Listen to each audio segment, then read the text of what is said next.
Topic here. Perek Tes, we're in the parts of Chasidus, and for the bulk of this man, we've been talking about the Chasidus that causes a person to step up in terms of his being Mechabed Hashem and his Torah and his Yira from Hashem. And now we're turning to the flip side, the other side of that coin. And I'll tell you something interesting. The very famous but widely misunderstood that the Talmidim of Rabbi Akiva were punished. Al shalei nohagu kavod ze lo ze. They didn't show kavod to each other. Somehow this turned into them loving each other. That they didn't love each other enough. But that's not what Chazal say. Chazal doesn't say al shalei ohavu ze ze that they didn't love each other. Chazal say, sorry to break all the stereotypes here. Chazal say shalei nohagu kavod ze lo ze. They didn't act with respect. Respect comes from Yira, not from Ahava.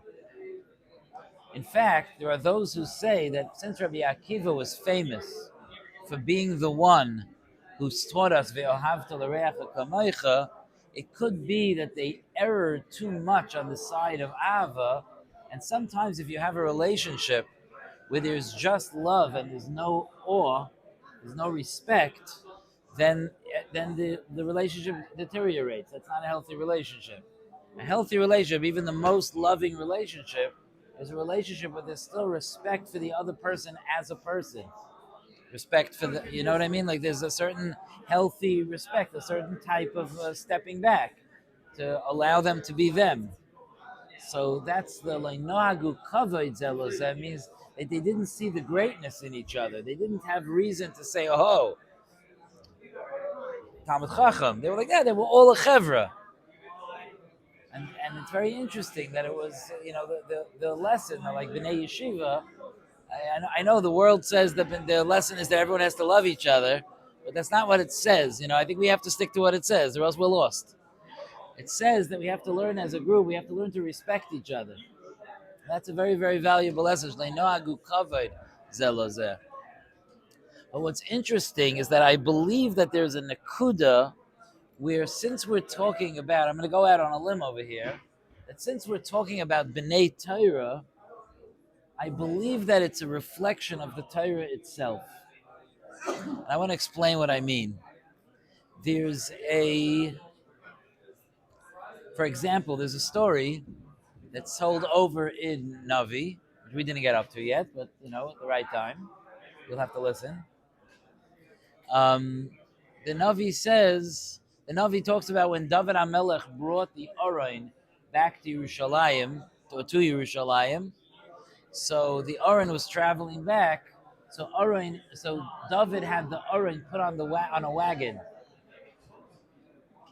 and that was a big mistake. Even children know that the Aron belongs on shoulders. Bakosef Yisa'u should be carried on the shoulder. Right? Bakosef Yisa'u. So and David HaMelech made that mistake, and someone died because of it, because the whole wagon started to fall apart, and and Uzzah reached out to try to catch the Aron, which was itself considered a little bit of a lack of respect. You don't catch the Aron will take care of itself. Okay, interesting Gemara, not for now. And David HaMelech was in tremendous tzar. The pasuk says, "Vayichar leDavid." David had tremendous pain over that incident. And the Chazal tell us, the Gemara in Saita tells us that this was a punishment to David HaMelech. HaKadosh Baruch Hu said, "Hareini machshilcha," I'm going to make you forget. Davar shatinoikis shall beis rabban yoidinois, something that children know. You're going to forget something that children know. Everyone knows that the Aron needs to be carried by the shoulder, and you're going to forget that. What was it a punishment for? It was a punishment for the fact that David HaMelech called the Torah music. David said, "Zmirais hayu li chukecha," your laws were songs to me. And HaKadosh Baruch Hu felt that there was something a little bit too enjoyment based and not enough responsibility based. We've talked about that back and forth. Zmiras, your chukim are very strong halachas. A chayk, it's set. Like to engrave is called to be to be chak is to engrave. So a chayk is something engraved. It's very very profound. Man, that's all music to me. Sounds beautiful, but HaKadosh Baruch Hu saw an element in it that he was critical of, that it was too much music. And therefore, HaKadosh Baruch Hu made David HaMelech forget that the Aron needs to be carried on the shoulder. You hear that? The Aron needs, you have to take responsibility for it. It has to weigh on your shoulders. You have to take achrayas for it. You hear the Mida Keneged Mida. My question to you is the Pasuk Zmirai Sayili Chukecha still in Tehillim? Of course it is. That's how we know it. It's in Tehillim, Kapitel Kuf Yutes. Zmirai Sayili Chukecha. Now tell me something. If David HaMelech did an Aveira by saying Zmirai Sayili Chukecha, so why do we say Zmirai Sayili Chukecha?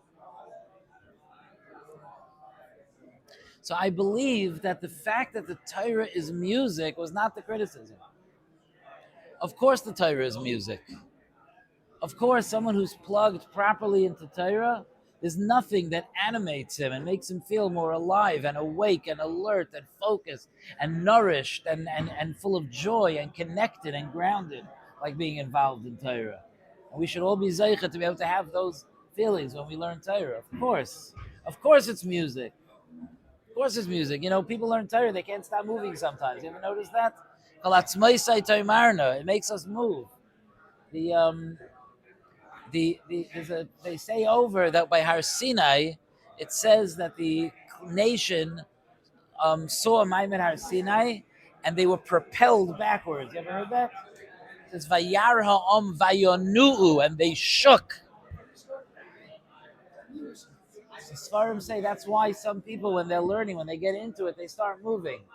You know, if you go into a college library, even ours, you're not likely to see someone studying, you know, organic chemistry like this. Unlikely to see. And yet, if you go into a semester at any given time, you look around, you'll see some people sitting still, but some people moving. All of us sometimes do both. You know, and you'll see, like, you know, you'll see sometimes somebody will be sitting and you just notice that they're bouncing, right? People are bouncing. There's a tenua that we have when we're learning Torah of movement. Torah is very, very, very, very deeply nourishing and we respond to it. Of course it's music. We're dancing when we learn Torah. Of course. So what was David's Aveira? I want to teach you something that's an unbelievable yesod about Torah. Okay? There's an there's an inverse relationship in life between necessities and luxuries. Necessities we don't enjoy. We do. And luxuries we enjoy. Okay? So like bread and water, okay, you could have great bread and great water. But still, Lamaisa, bread and water is not the enjoyment in life. It's necessities. You don't find, you know, in general, in life, you know, you don't find people raving about a salad, you know? Sometimes, you know, you got real, you know, today's day and age, you know, but you know, people are lined up around the block in the ice cream store, not the salad store, you know?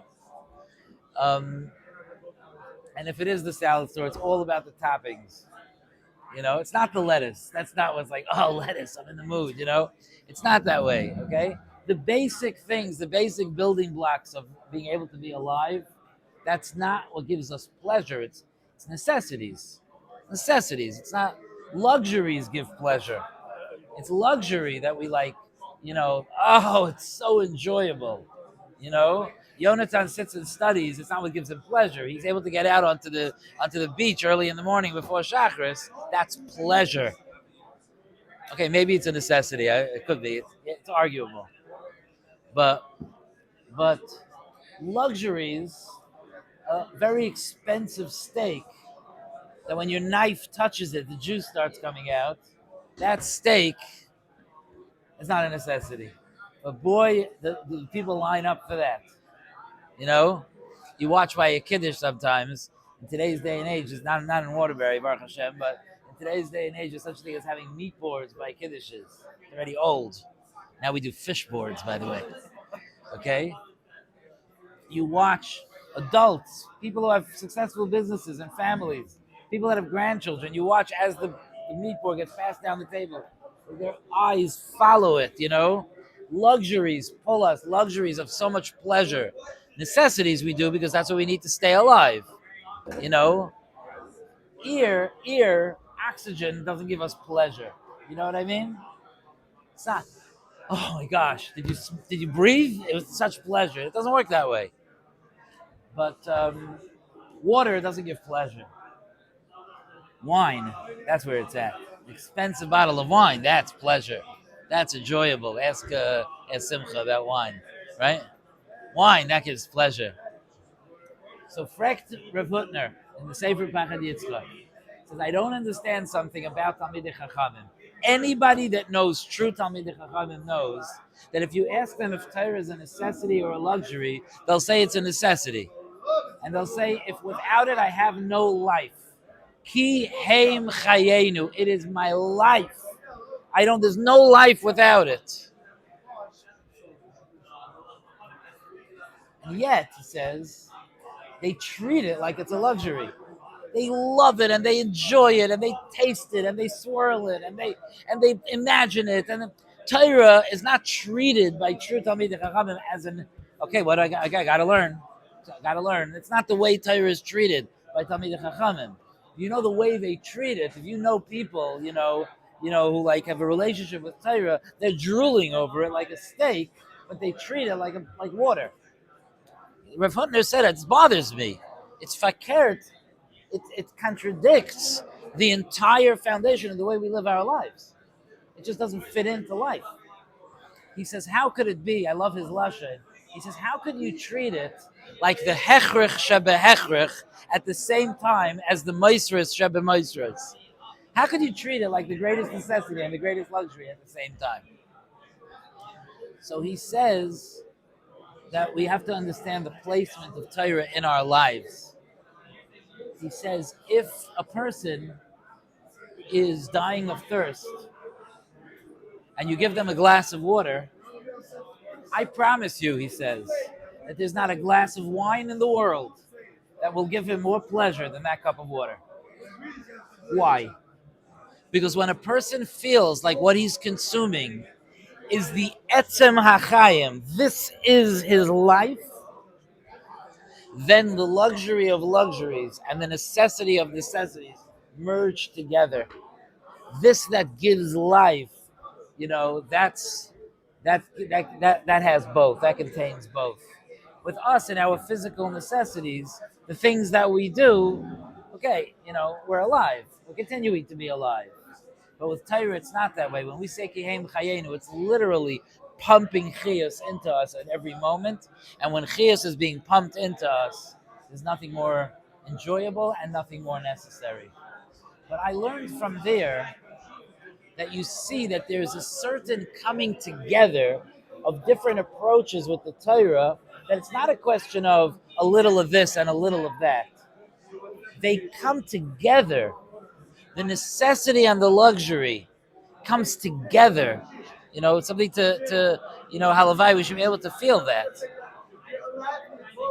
I think that's what happened with David HaMelech.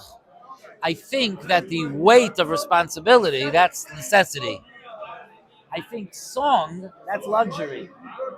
And I think it was a little off balance. And the fact that it was a little off balance was a concern. Of course it's a song. Keep singing that Torah is a song. Torah is a song. But the point is that song comes together at the same time, in lockstep with the sense of responsibility. Because that person drinking that cup of water that's providing him with life, the enjoyment and the need are coming literally together.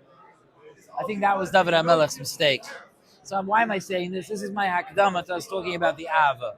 Because out there in the world is a childish talk, and I'm making a macha. Okay, if you don't mind, okay? A little macha on a Monday morning, okay? The world has become incredibly childish.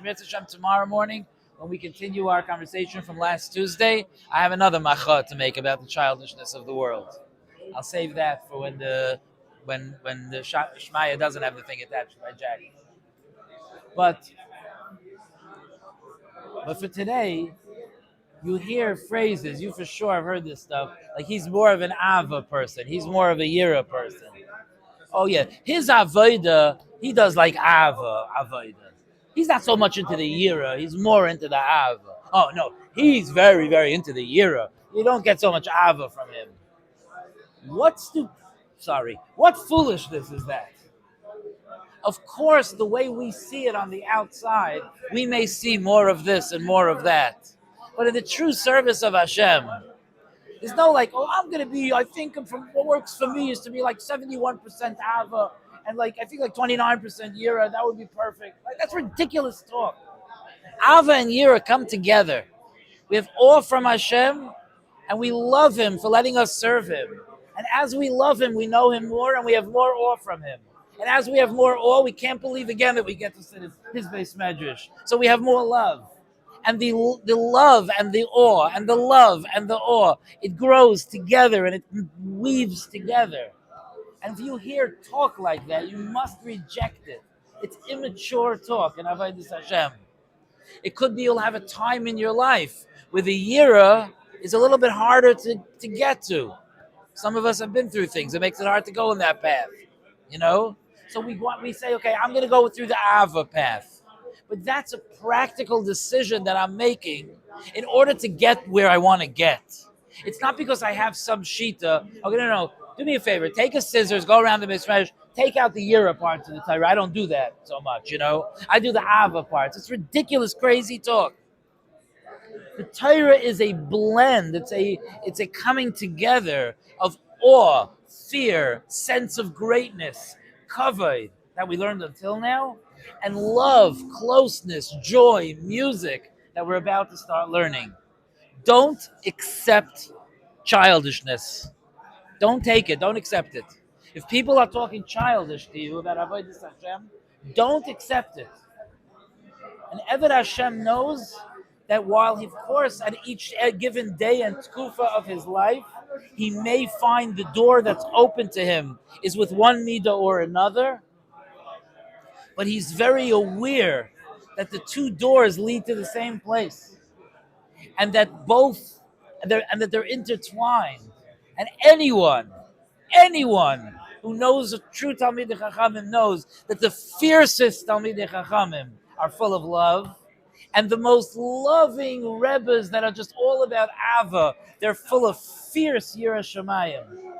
Okay, you have people that they will accept anyone. There are tzaddikim out there. They will accept anyone. They love everyone. They're full of Ava. And they talk about Ava, Ava, Ava, Ava. Watch what happens if they get within 10 miles of an Aveira. Watch that Yira. In fact, the Ava made them have Yira. It's just baby talk. And I think that one of the things that we have to learn to stand up for is not to be seduced into being babies serving Hashem. We are not babies. To have a little bit of sophistication. So don't, now there are minyanim where they sing more, right? That's great. I'm not here to criticize that. But that's not like, oh, they do Ava. Please, come on. It's a mitzvah. The Ava is Hashem. There's a mitzvah. It's Hashem Alekechatira. They're equal mitzvahs.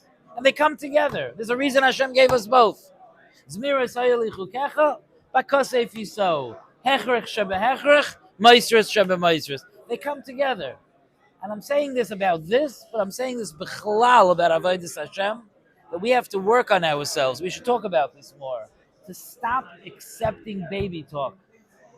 The world has become so unbelievably immature sometimes about what's the service of Hashem really means. And it ends up becoming, instead of service of Hashem, it ends up becoming self-serving. But we're prouder than that. And we know that we're capable of real service of Hashem.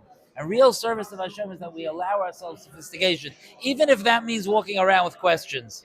I'd rather walk around with a good question for 20 years than a childish answer. Don't take childish answers. Let's have good questions. We have years ahead of us in Mitzvah Hashem. We'll be able to develop a sophisticated approach and a sophisticated relationship. You know, Ellie's getting married soon, as I bring up in almost every share, and and um, and he's going to be starting a relationship. And Mitzvah Hashem by everyone is going to be starting relationships. You ask him if he wants his relationship to be one-sided and childish, even if that's easier. It's much easier. I love you, you love me, okay, end the relationship. Is that what you want? You want layers and depth and meaning and complexity. That's what you want. If you're not going to accept it in your home with your wife, you don't accept it with the third partner either. Because when you get married, you have three partners. Aviv v'imay v'akadosh baruch hu. You're making a home for the Shekhinah, you have a complicated relationship. Complicated, I don't mean complicated the way we say, oh, I have a complicated relationship, which is a code word for a bad relationship. I don't mean that. I mean a complex relationship with so many wonderful aspects to it. Okay, so we're gonna try to be big. Okay? Yashikayach. Rabbi said